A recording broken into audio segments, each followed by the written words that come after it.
Walking a field here in Saskatchewan and just taking a look at what's going on, crop looks really, really good. There isn't anything that we would point to and say, hey, this is a classic nutrient deficiency. Looks like we've got a good fertility program in place here. But I wanted to take a minute and just talk to you about an opportunity that I see oftentimes in these fields that look good.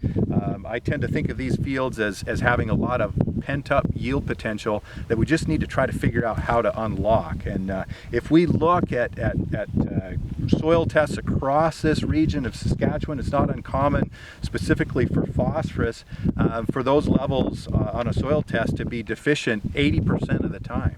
And that's not unusual. If we look at the other prairie provinces and even into the northern tier states, oftentimes we see the situation where our phosphorus levels on a soil test are just low enough that they should be having our attention. And I think there's a number of things that we can point to that are probably part of the issue. If we look at our yield environment over the last number of years, it tends to ratchet up year after year after year, and our phosphorus program typically has not. In this particular situation, we're probably looking at, let's say, a 45, maybe 50 bushel canola crop. That crop is going to remove 35 pounds in that neighborhood of P2O5 on an annual basis. And I think the question we have to ask ourselves is, are we applying that? Or am I, over time, continuing to mine and tap that soil resource?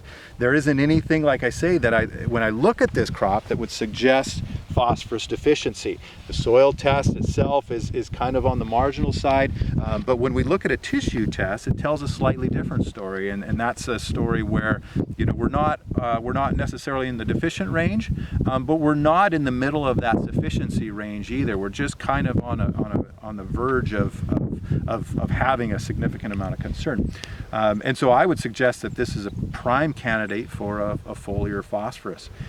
We know that from the moment this plant germinates to the time it senesces, it has a need for phosphorus.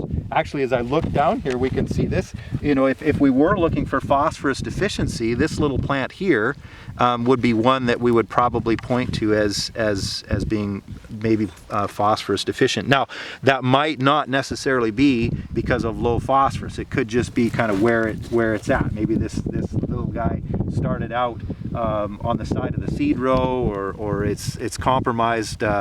Maybe somebody's been chewing on it or whatever. I mean, we look at the rest of these canola plants in this row, and they all look good. So this is kind of atypical. But if we were looking for more of a classic phosphorus deficiency, that's probably what we would be keying in on. But yeah, not necessarily something that I see for the whole field. But that said, there's likely still an opportunity for us to drive some potential through the use of phosphorus fertility in a foliar form. Drive roots, explore that soil profile a little bit more, bridge the gap between the fertility coming available that we've placed maybe in a side band or in that row, and that fertility that's naturally occurring in the soil with a foliar fertility program. So probably something we really want to think about here.